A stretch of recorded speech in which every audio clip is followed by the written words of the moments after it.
Ada Pak, ada yang bisa disampaikan Pak? Gimana Pak? Ngomong dulu Pak, ngomong dulu Pak. Bapak mau nanya apa? Ya terkait penahanan ini seperti apa Pak? Pembayaran komisi ini Pak. Mungkin sudah habis diperiksa. Kita ketat aturan. Apa yang ditahan oke. Mundur Pak. Hati-hati. Artinya apakah ada dugaan pengembangan ke pihak lain Pak? Oh sekarang ini belum ada Pak. Belum ada ya Pak ya? Saya punya siapa-siapa. Dan saya misalnya menyampaikan apa adanya. Tidak ada rahasia-rahasia. Oh gitu Pak ya? Ikut belakang ya. Pak, apa dituduh korupsi Pak? Apa? Kasusnya terkait seperti apa sih? Ini kan masalah agensi ya. Kalau saya komisaris. Komisaris apa Pak? Ada penyimpangan apa Pak? Dianggap itu.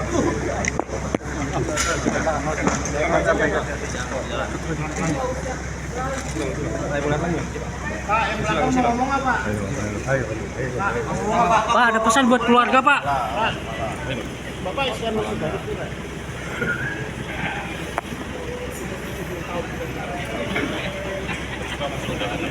Hari ini Kamis 30 Juli 2026, penyidik melakukan penahanan kepada 4 orang tersangka dalam perkara dugaan tindak pidana korupsi terkait pembayaran komisi terhadap asuransi perkapalan milik PT Pelni oleh PT Asuransi Jasindo untuk tahun 2015 sampai 2020. Adapun keempat tersangka tersebut, yakni Saudara UHS, selaku Direktur Pemasaran dan Korporasi PT Asuransi Jasindo periode 2013 sampai 2018. Kemudian tersangka Saudara EYT selaku Manajer Manajemen Resiko pada PT Pelni periode 2012 sampai dengan 2015. Tersangka ketiga yakni Saudara YHP selaku Direktur PT Inovasi Vahana Indonesia periode 2015 sampai 2020. Dan tersangka keempat yang dilakukan penahanan adalah Saudara ZC selaku Komisaris PT Nusantara Proteksi Mandiri. Kepada keempat tersangka tersebut dilakukan penahanan untuk 20 hari pertama terhitung sejak hari ini tanggal 30 Juli sampai dengan 19 Agustus 2026. Di mana para tersangka dilakukan penahanan di rutan Gedung Merah Putih KPK. Para tersangka diduga melakukan perbuatan melawan hukum terkait pekerjaan asuransi perkapalan dari PT Pelni yang dilakukan dengan cara penunjukan langsung kepada PT Jasindo. Adapun jumlah total nilai kontrak selama tahun 2015 sampai 2020 mencapai nilai sebesar 263 miliar rupiah.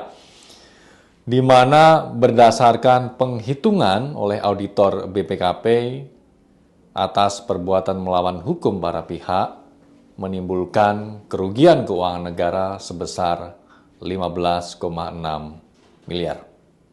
Pemirsa, Iran kembali menyerang sejumlah pangkalan militer Amerika Serikat yang berada di Timur Tengah. Kali ini mereka menargetkan fasilitas militer AS di Yordania. Garda Revolusi Iran terus menyerang pangkalan militer Amerika Serikat. Salah satu targetnya adalah pangkalan Amerika Serikat di Yordania. Serangan drone kali ini menargetkan pangkalan King Faisal dan Pangeran Hasan. Iran mengklaim telah menghancurkan 8 drone MQ-9 dan merusak 2 helikopter Amerika.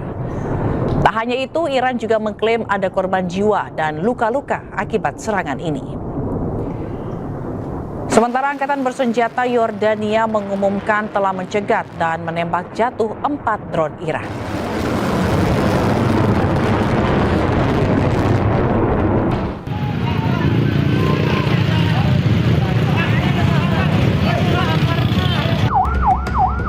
Inilah video amatir yang terekam saat kobaran api melanda sebuah toko kue di area Pasar Ciputat, Tangerang Selatan, Banten.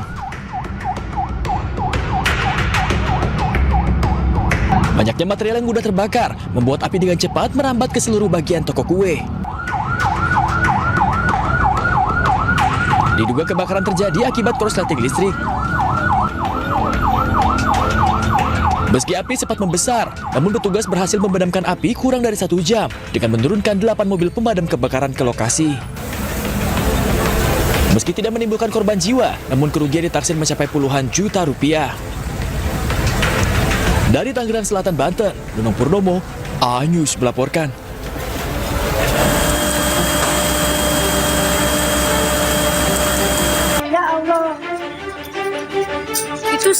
Kobaran api melahap KN Saramawijaya, kapal milik Basarnas di kawasan Muara Baru, Jakarta Utara. Ledakan beberapa kali terjadi di dalam kapal, diiringi kobaran api. Kapal terbakar saat menjalani perawatan di galangan kapal kawasan Muara Baru. Sebanyak 10 ABK berhasil menyelamatkan diri.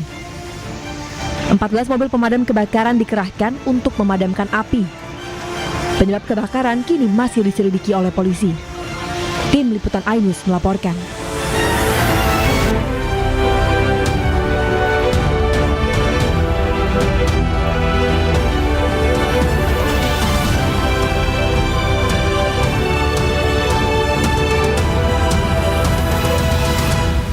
Saya sudah memberitahukan beliau bahwa saya membutuhkan. Hotman Paris Hutapea mundur dari pengacara ex Jampitsus Febri Adriansyah.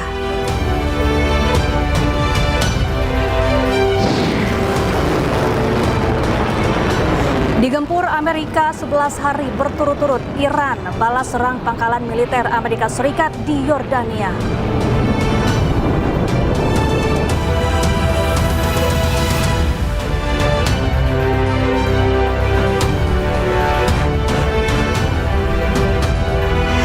Selamat siang pemirsa, apa kabar Anda hari ini? Senang sekali saya Syafaati Suryo kembali hadir menemani Anda dalam iNews Siang. Selain 3 berita utama tadi, iNews Siang juga akan menyuguhkan beragam informasi penting lainnya. iNews Siang ini kami awali dari seorang pria diduga penjamret diamankan ratusan pengendara ojek online di kawasan Rasuna Said Setiabudi, Jakarta Selatan. Akibatnya sempat terjadi kemacetan panjang di kawasan Menteng. Inilah detik-detik ratusan pengendara ojek online mengepung seorang pria yang diduga pelaku kejahatan jalanan. Aksi ini membuat ruas jalan Rasuna Said menuju kawasan Menteng, Jakarta Pusat mengalami kemacetan panjang. Warga mengatakan pria yang diamankan merupakan begal atau pelaku kejahatan yang sempat jadi amukan pengendara ojek online sebelum diamankan security sebuah kantor dan diserahkan ke polisi. Itu berapa orang begal yang... Yang ketangkep 1. Terus dibawa kemana bang? Nggak tahu dah. Itu rame banget gak? Rame? Rame banget bang? Hah? Rame banget? Ya rame lah, orang nonton. Pada nontonin. Walaupun aksi ini viral di media sosial, namun polisi belum memberikan keterangan terkait peristiwa tersebut. Dari Jakarta, Helmi Sajangbati, iNews melaporkan. Pemirsa, waspadalah penjamretan ponsel di pinggir jalan. Saat sedang menunggu ojek online di pinggir jalan di Cakung, Jakarta Timur, seorang wanita jadi korban penjamretan ponsel dilakukan 2 pria pengendara motor.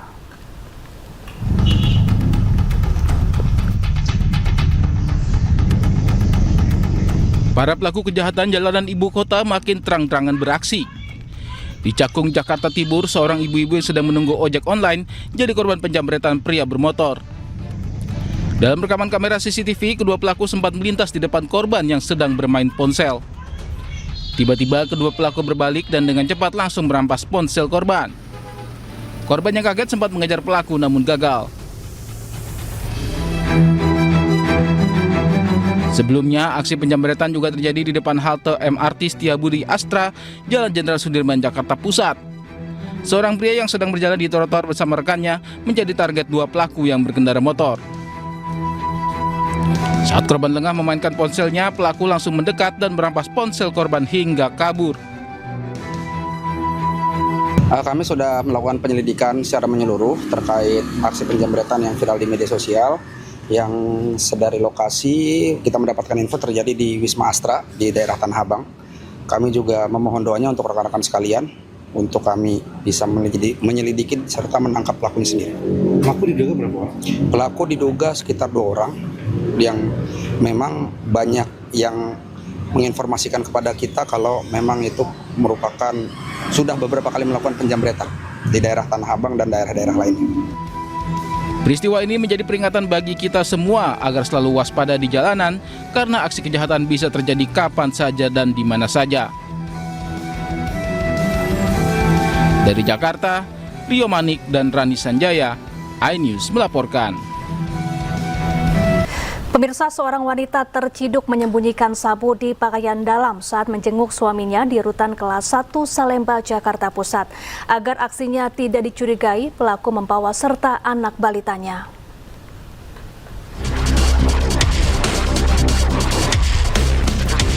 Gerak-geriknya mencurigakan. Seorang wanita pengunjung rutan kelas 1 Salemba, Jakarta Pusat diperiksa petugas. Hasilnya didapati 2 plastik berisi 9,85 gram sabu disembunyikan di pakaian dalam pelaku. Agar aksinya tidak tercium, wanita ini datang ke rutan sambil membawa anak balitanya.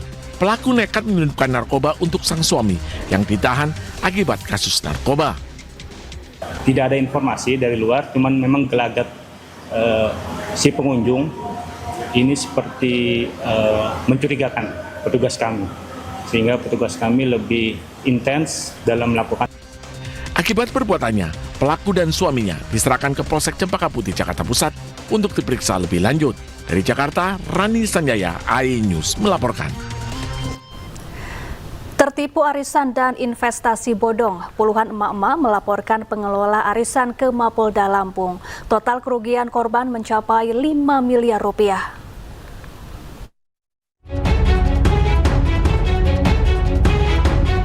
Puluhan orang didominasi perempuan mendatangi sentra pelayanan kepolisian terpadu Mapolda Lampung melaporkan dugaan penipuan arisan dan investasi online. Para korban mengaku tergiur karena dijanjikan keuntungan besar dalam waktu singkat. Awalnya mereka percaya kepada pengelola karena beberapa kali mendapatkan keuntungan sesuai janji.